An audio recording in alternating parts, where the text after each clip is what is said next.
You're listening to Drummer Daily, the only daily podcast dedicated just to drummers, for a free video series explaining how you can become rock solid at playing drums with a click track in just 2 weeks in as little as 20 minutes per day. Visit boomclick.net. Hey, how's it going? Thanks for joining me again. I am taking a break. I always try to record these podcasts, find a quiet moment here or there without taking time away from my family as much as possible. And my wife and son right now are at the grocery store. And so I thought I'd take the quiet moment and do the podcast now. So here I am. And it probably sounds no different to you, but I'm in a different place. I'm in my office again instead of behind the drums today. So hopefully you won't hear the sadness in my voice that I'm not sitting behind the drums. But so the past couple of days, I know we talked about auditioning and kind of professional gigs, things like that.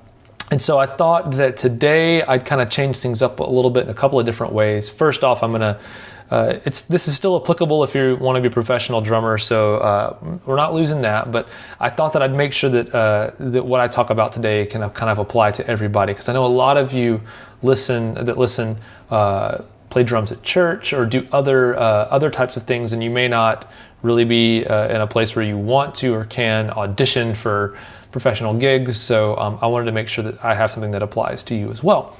So before I get to the point today, kind of like what happens every time I do these podcasts, I beat around the bush until I get to the point. But I want to tell you about, I'm trying to think, a couple of weeks ago or a week and a half or so ago, let me back up. So back in high school, keep backing up further and further. Let me back up. When I was born, just kidding. Let me back up to when I was in high school. I was a member of the show choir in high school. I was actually in the band for the show choir. I played drums for the show choir. And it was a class we had every day. And, I've heard all the jazz hand jokes and all that stuff. But had a lot of my best friends were show choir peeps. And anyway, we had a really great time. And I really think that the time that I spent playing drums for the show choir taught me so much about interacting with other musicians, interacting with singers who have a different perspective on the role of music and the role of a drummer specifically, for sure, than what band people do or whatever. And really just taught me a lot. Taught me about discipline. Taught me about sticking to it. Learning a lot of pop songs. So I just learned so much by doing that. It's a really positive experience for me, and I definitely look back fondly on that. In fact, some of my best friends that I still talk to this day were friends that I went to high school with that were in show choir. So it was a great experience for me. And I'm thinking about show choir because a couple of weeks ago, around the Christmas holiday, they had kind of like a show choir get together, like a reunion. And I was out of town, so I missed it. But I kind of was in the mindset of like, oh man, I wish that I was there for that. That would have been a lot of fun, sharing old funny stories and things like that. But I was kind of thinking about show choir, and I kind of started letting my head float back there. And what I realized was there's one big thing that we did in show choir that I still take with me to this day, and I wanted to share that with you because it really is helpful as a drummer. So one of the things about, and if you happen to be listening to this and have ever been involved in show choir, wherever you live, this might be different. But at least where I grew up here in Nashville, this was kind of how like show choir worked. And I'm talking about like when you go to competitions and stuff and perform. It's nothing like that. What's that movie that's really funny? That's kind of about show choirs. It's got Anna Kendrick and that other guy that's really funny in it. Anyway, that movie, you know what I'm talking about, the one that's kind of about show choirs. Anyway, they did a sequel to it as well. Anyway, someone's going to email me like, it's this. I can't remember, I'm sorry. Anyway, it's nothing like that in some ways. But I guess from a technical perspective, one of the things that they did as part of the competition process was, as a show choir band, if you're setting up and playing on stage with the show choir, they would either not give the band any mics at all. So they wouldn't close mic the drums or all the different instruments like you would in a live setting you'd see on stage or in a studio. They would either not give the band any mics at all, so you're just playing out into the room, guitar amps and bass guitar amps and real drums just blasting out into the room, or you might have one kind of like group mic, like one mic pointing at the whole band. And the reason they did that was because one of the things they judged the band on was not only your ability to blend with each other. So like that was a big thing, was like, all right, don't play too loud as a drummer. Like play the appropriate volume so that the whole band is putting across a sound that's properly balanced. But then a bigger point, and this is kind of what I wanted to get to today, was that the band as a whole would basically duck down in volume anytime someone sang. So if there was a line in the verse and someone sang, they would sing, we would drop down real quiet. And the second they stopped singing, they took a breath in between phrases in a verse or whatever, if there was a moment when the person or group wasn't singing, we jump back up in volume. It's kind of like if you've ever used like GarageBand or anything, there's a thing called ducking, where if you have like a voiceover, you're recording a podcast and the music that's in the background automatically ducks down quieter while you're talking, then jumps back up when you're not, that kind of thing. But we had to do it live and in person. And what's really funny is like, it was so extreme.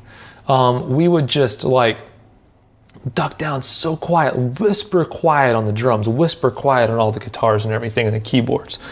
And then the second someone took a breath or a gap, it would be like, well, like so loud, like just blasting it out in a balanced way, of course, the whole band. Like I wasn't just, drum solo time over there. But it felt, when I was playing it, it felt so extreme and just ridiculous. It felt so exaggerated and over the top.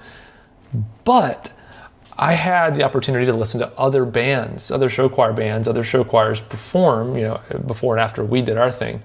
And you could see the same exaggeration happening in the other bands, but what you'd hear didn't come across so exaggerated. It came across really well balanced.